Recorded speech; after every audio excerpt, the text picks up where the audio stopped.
Hey folks, welcome back to Peyote Coyote. Long time no see. I've been busy doing shit, but that's just what happens. Today we're going to take a look at this Canik. It is a Mete MC9. So I changed the angle on this video because some of you didn't like the angle from the top. So we'll try it this way and see how it works. If you guys like the other angle better, let me know. If this is better, let me know. But anyway, let's unbox this sucker and then we'll compare it to a couple other things. We'll compare it to an LC9 just for size and trigger, and we'll compare it to this Taurus revolver and maybe this Bersa. So let's get her open, see what we got here. Pretty nice case. Canik comes with a pretty nice case. I gotta say, this is a pretty impressive setup for the price. I've heard that these might have a couple little reliability issues, so I get about half and half. I get half things that say they are, half things that say they don't. What's actually true, I don't know until I get it and run mine. I've only had a few guns where I've had reliability issues. I've had a couple little problems with the Bersa stovepipe bed. Ruger 1022 of all things, like, if you can believe that, like, that's one of the staple guns of all time, and somehow I got the one that didn't work and I had to send it back, and Ruger fixed her up, sent it back to me for no charge. So that was awesome of them, and I suggest getting one because they're tack drivers and they're a lot of fun. But let's crack this thing open and see what's inside here. So I'm going to tip it up here so we can see. Oh, here we go. Let's just start with that since it fell out. There's a little manual there. Just real quick, we'll go through customize your Canik, join the NRA. I'm going to shove, then another little Canik book. Yeah, this thing comes with a lot of paperwork. Oh yeah, here you go. Canik toolbox contents. That's kind of cool. You know, it all comes in disassemble your slide. And these are laminated, so they're not laminated, but they're like a gloss card. So that's pretty nice, man. I never seen any gun do this with anything else. It all comes in this little folder. So let's take a look at what you get in the box. So here we go. Over here you got a couple different grip backs, which are pretty nice. Comes with a cleaning brush, little patch holder, little pin pusher, and this thing, I'll show you this in a minute. This is one of my favorite things. But 2 magazines, speed loader, which is cool because you got to pay extra for a speed loader when you buy a Glock or something. Comes with a holster, so we'll look into that also, and a gun lock. So let's pull some of this stuff out of here so you can see it better, closer. So let's start with the tiny little Canik that it comes with. So there's the tiny Canik. There's the big Canik, tiny Canik. So what the tiny Canik does is it's actually a tool. So the bottom of this sucker comes off, and inside there are bits. So the bits go in the end there, and it becomes a screwdriver. So pretty slick, pretty neat little pretty neat little thing for Canik to throw in there. I thought that was pretty novel. But the man, every time I buy a different gun that's not a Glock, I only have a couple Glocks. I'm not a Glock guy, but every time I buy something else, I'm kind of amazed by how much farther they've come along than Glocks. I've got a bunch of different stuff, and at this day and age, Glock kind of needs to maybe step it up a little bit and maybe give you a little more, maybe give you a different slide cut that's not a square box, so it maybe goes into your holster better. Maybe they need to, don't get me wrong, I know there's still a lot of Glock fanboys out there. They're reliable as all hell. You can do anything to them, but man, as far as features, they're pretty Spartan for the money. So this gun cost about $150 less than a Glock. So let's get a look at it here.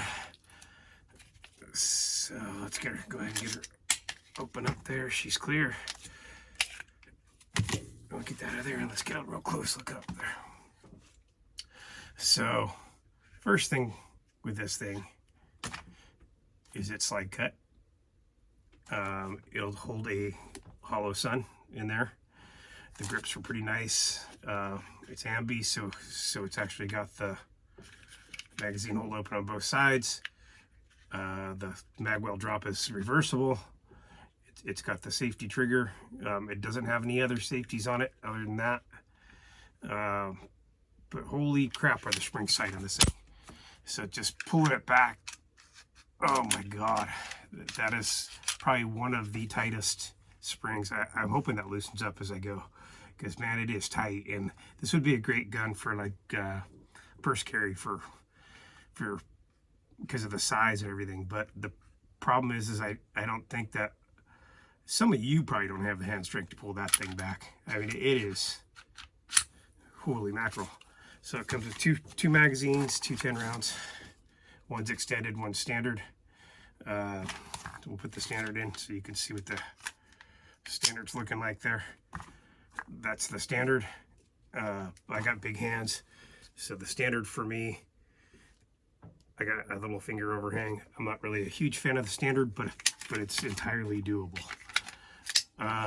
There's the extended.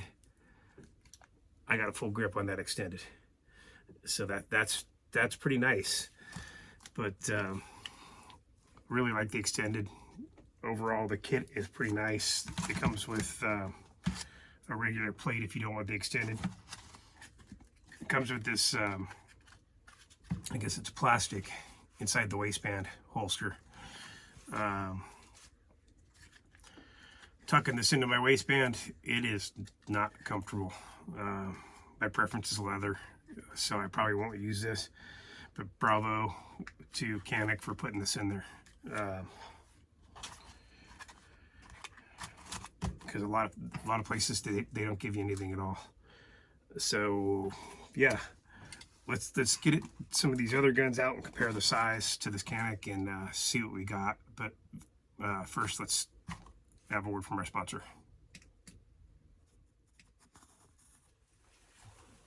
I don't have a sponsor, so if you want to sponsor me, I welcome it.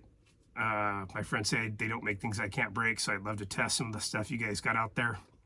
Look in the description below for my P.O. box if you want to send me something to try out or review or see if I can break it.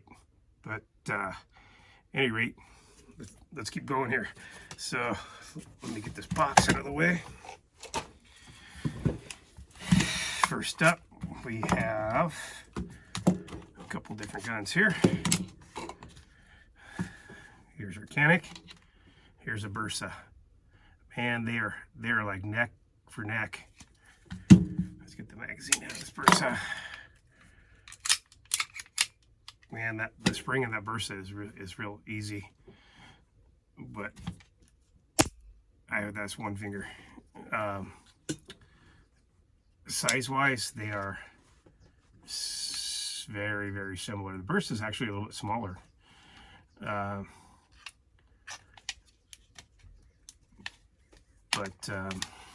Get these in the other way so you can see them better. Pretty close to size, but this one does have some nice, you can see it right here, where it's cut, tip forward, so it goes into your holster easier, which is pretty nice. Bersa. So let's start with let's do weights. So let's see how many ounces. It is 1 pound, 5 ounces. The Canik is 1 pound, 5 ounces. The Bersa is 1 pound, 2 ounces. So they're almost exactly the same weight. If you don't have a Bersa, pick one of these up. These are great guns. It's a 380 and they're pretty inexpensive. I recommend it. So let's get our trigger pull on our Canik here and see what we got here.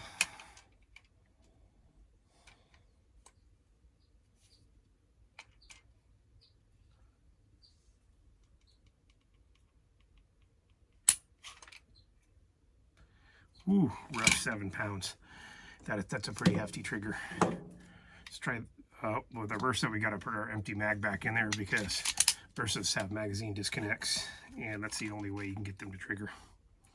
So let's see what the Bersa says. 5 pounds, that's better. So about the same weight, 5 pound trigger, 7 pound. Let's move off onto something else. Ruger LC9. Canik, considerably smaller. The width is about the same. This is also really nicely cut in the front. See that taper right there? Great carry gun. It disappears in your pocket. Canik. So once again, let's hit the weight on the Ruger. Weight on the Ruger is about 16 ounces, so it's the lightest one of all 3 of those so far. It is bucky some bitch though. So size-wise, easier to hide, maybe a little more featured with the slide cut. So let's get the trigger pull on this one.